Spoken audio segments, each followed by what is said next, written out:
What a trading day it's panning out to be. The way things stand, the IT pack is going to be charging upwards, led by the frontline stocks, all guns blazing.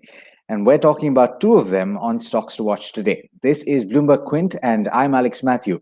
My guest today is Dharmesh Kant. Dharmesh, thank you so much for joining me today, and good morning to you. At the start of the week, we thought that there would be a decent upside to the buyback price that was offered by TCS. And I'm sure even you were surprised at the 3,000 rupees per share that was decided by the board. And for a sizable chunk of the company's shares, that's 5.3 crore.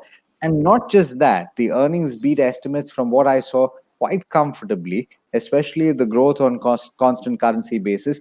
The net profit was the only number that I saw was below, and that was on account of the exceptional losses. So you had dollar revenue up 7%, you had revenue up 4.7%, that was ahead of estimates.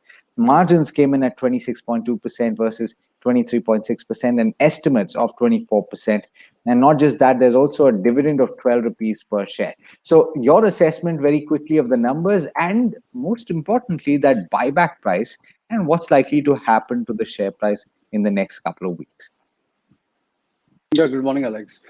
See, as far as numbers are concerned, on per se, they are very excellent set of numbers. Going by the trend, the IT sector is into, and the guidance has also been robust. The deal wins has been very good, and see, but from valuation perspective, it looks a bit stretched. I mean, buyback price of 3,000 rupees per share was not expected, and they have come out with that, and likely the stock may open up right out there today itself.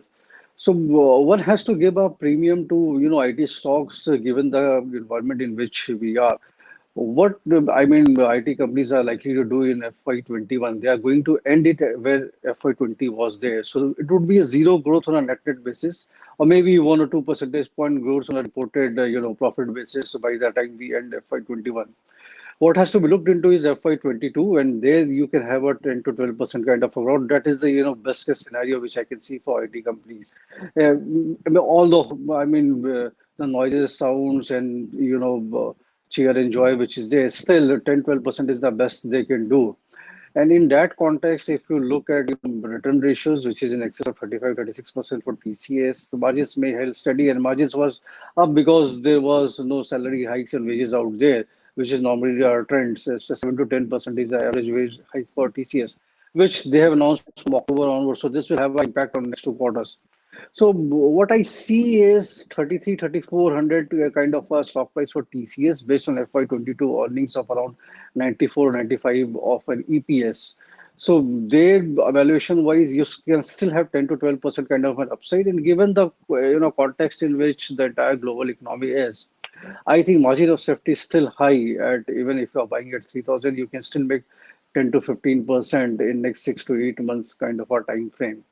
And stocks like TCS or Infosys, a big hammering looks unlikely even if the market comes down significantly. Because the market is coming down, it's again beneficial for these companies because these are the ones who will survive. So I would advise investors who have been holding on to it, continue holding it. No need to book profit right now. And for traders, today opening won't give them much of a chance of an upside. Wait for a slight dip, maybe 2 or 3 percentage point around 2,800 kind of a zone. They can re-enter the stock of TCS. So a thumbs up on the entire IT back. Absolutely. The second stock, incidentally, Dharmesh, is also from the IT pack. And Wipro has also said that it's going to be considering a buyback on the 13th of October. Now, it's interesting because already these stocks and this entire pack has run up quite a bit after that TCS announcement, particularly because investors were anticipating that this would happen. If TCS announces it, perhaps a few other IT majors would do so as well. But does your concern about valuation hold true for the likes of Wipro? And would you then buy into TCS or Infosys rather than Wipro? Which would you pick from the IT pack? Alex, the pick is very clear. It has to be the leader of the pack because TCS, in any given scenario, it will offer you a higher margin of safety at such lofty levels. As far as Wipro is concerned, see, the problem with IT industry as such is what one can see is for last 4 or 5 years. They have tried very hard to go for inorganic growth, which there was no opportunity. That's the reason why such a lofty, dividend payout has been there, because the cash flow has been very robust. And buyback announcements have been there consistently. Most of the companies like Wipro has done earlier. Now again, they are going in for buyback. Same is the case with TCS. So given a choice between the two, there is, I mean, no second thought at all. It has to be TCS. Wipro has its own set of problems. But the good part about, see, if you compare this with Infosys, the only differentiating factor which I find between TCS or Infosys is that still the promoters holding is very high in as TCS as well as Wipro. But as far as Infosys is only 13% compared to that of 72-73% of TCS.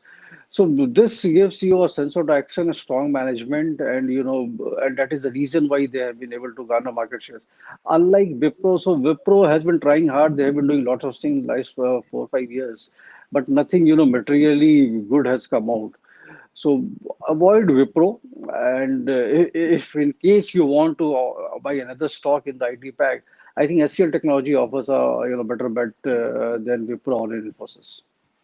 Okay, so that sort of sums up the conversation that we're having on the IT pack. I'm sure it's going to be spoken about a lot for the rest of today. But the last one is in the financial pack. And this week has been a week of quarterly updates. Dharmesh, and stocks have Yeah. reacted very sharply. We saw HDFC at the start of the week react very positively to the quarter update. And we saw Bajaj Finance on the other side react very negatively to the quarter update. We saw a good Hmm. update from Bandhan Bank in the sense that they've said that the July-September advances have come in at 76,700 odd crore, and that's up 20% on a year-on-year basis. You've seen deposits rise by a strong growth of 34% year-on-year, and the collection efficiency, most importantly, stands at over 90% in all loan categories for the quarter. So Hmm. all positive. One would expect that it's going to reflect in the stock price today. But what's your rating on Bandhan Bank? Is it a good buy even at this stage? Yeah, Alex, the good point about Bandhan Bank is the growth in the deposit rate of around 34%. This speaks volume about the kind of rural economy or the semi-urban economy which is there. Yeah, advances growth I can understand, given the scenario, everybody wants liquidity, and if banks can loosen their purse a bit, so advances growth can come very easily out there. But deposit growth and the collection efficiency, which has been there, these two parameters, speak about the health of the economy, which looks very robust in the rural and semi-urban areas. Even HDFC Limited, when they came out with their guidance, it was more on the affordable housing segment where they are seeing a very big traction, or low ticket housing segment where they are seeing a good amount of traction, and the inquiries have been very robust according to their management. And Bandhan Bank speaks about economy, which is basically of a microfinance segment. They have migrated into a bank, and those are the very vulnerable section of the society. So they have been doing fairly well. So my sense is that there's a disconnect in the economy. I mean, there are segments of the economy which is actually robust. At the same time, there are certain segments which was, I mean, more of a luxury kind of a segment, or middle segment, middle income segment, which has taken a bit of higher middle income, you can say, which has taken a bit of a hit. So to sum it up, net, I think these are very positive cues which has come out, and one should be buying into it. And as far as Bandhan Bank valuation is concerned, they have been always at the higher side, but that's on the fact of the matter being that the growth has been very robust for this bank, and Right. again in this scenario also they are reflecting the same. So I would be a buyer in the Bandhan Bank even at current levels. Thanks so much for that view, Dharmesh. And indeed, thanks so much for spending time with us this morning. Thank you so And much, to you, Alex. dear viewers, thank you so much for tuning in. There's a lot more coming up in just a short while, so do stay tuned and have a profitable day.